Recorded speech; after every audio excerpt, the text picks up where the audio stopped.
There are few small towns in America where you can walk down the center of the main street at noon on a Friday. We're gonna jump down into the details here, get into the culvert, tell you a little bit more. It looks like I'm gonna get some snowballs coming at me from Dakota. We're here in Monteagle at the smokehouse and we're surrounded by history. The scene's now calm, but that's very different from what we saw just a few hours ago. Let me paint that picture for you, Josh. But right here, that is not the creek.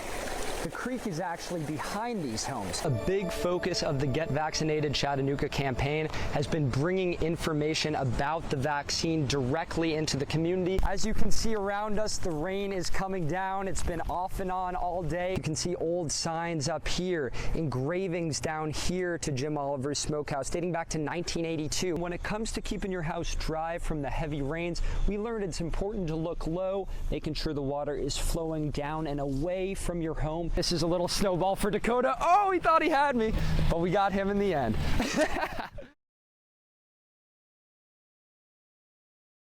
There are few small towns in America where you can walk down the center of the main street at noon on a Friday. In the southeast corner of Tennessee, Ducktown has its own peaceful draw. But one thing the community is still missing is easier access to health care for everyone. Steve Orton's barbershop gives you a glimpse into Ducktown, past and present. Fair to say Ducktown's a pretty small town? Oh yeah, absolutely. A community once dominated by copper mining. And it's changing more rapidly than Ducktown's ever changed. But one of those changes came 5 years ago and dealt a blow to the community. Critical care hospital like that, you know, it's the heartbeat. Copper Basin Medical Center, the town's legacy hospital since the 50s, was forced to close its doors. It was a shock. We all hate to see it happen very much. It's kind of sad to sit here and look at it. Dan Johnson was the CEO during the hospital's final year. There were employees here that were born in this hospital. With over 20 years experience in rural health care, he says he came out of retirement to try and help. Certainly did everything we could to downsize to keep the hospital open, but the debt was so large that we just could not come up with any way to overcome that. As the copper mines closed and the population shrank, Dan says the hospital tried to bite off more than it could chew. The hospital had too many services and too many employees for this time. 5 years later, a public notice of closure still hangs on the emergency room doors. You had a mix of Medicare, Medicaid, and self-pay.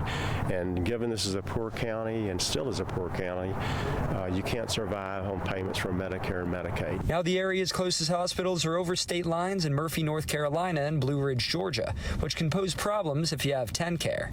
It's a long drive even to go over across state lines into Fannin to go to that hospital, you know, and that could mean the difference. Years since its closing, Jared Orton says folks still think about what once was. I think people around here still hold on to hope that someday it'll be a hospital again. And whether a heartbeat could ever return to a facility now dormant.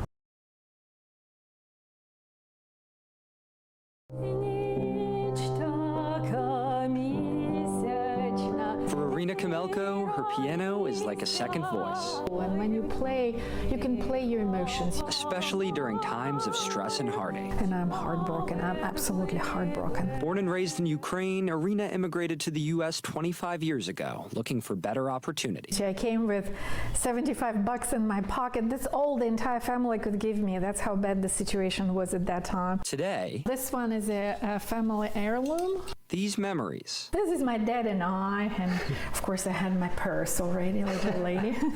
Hold a deeper meaning, as the country of her upbringing could become a war zone. Yes, of course I brought them for sentimental value, just to have a piece of home with me and some of something that's very dear to us all. Although Irina has called Chattanooga home since 2010, a piece of her heart is in Ukraine.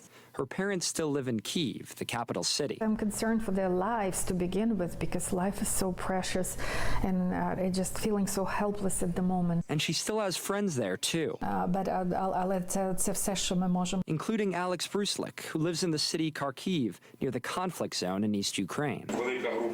So they're very close, and that's where the majority, where we see concentration of Russian troops, and it's very close to where my loved ones are. Irina translated as we asked Alex about his hopes for his country's future. I would like to live in an independent country, in a free country. Despite her fears, Arena is trying to seize on the present moment, writing a new book. And I believe I can make a difference. So I decided that instead of seeing it as a complete disaster and defeat, I will see it as an opportunity for me. Working to find long-term solutions to end this strife. I hope, Sarah, that there will be peace. I truly hope for peace. In Chattanooga, Eric Benninghoff, News Channel 9.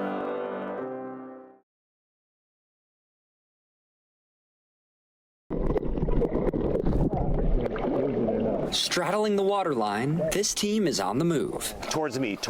Herding, yes, herding these little guys toward this net.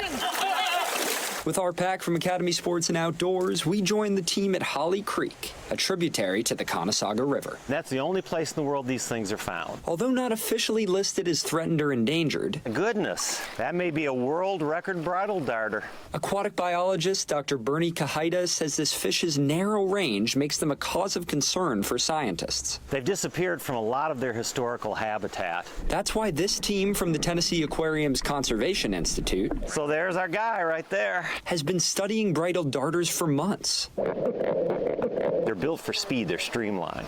After the adventure in the river, This is the data part of the process. the team moves on to the science. They measure them 57. and clip a tiny piece of their fin for genetic testing And just a little piece of tissue can help us through that. before marking and releasing them back into the water. The more genetic diversity, the more healthy that population is. All this work to survey the health of this fish. So I get this question all the time. Why should I care about this fish that doesn't get any bigger than this? I can't eat it, can't make any money on it.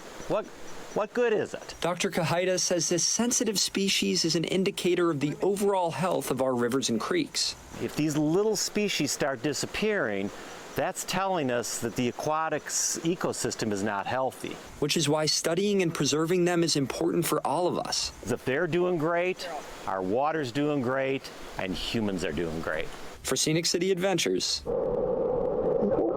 I'm Eric Benninghoff.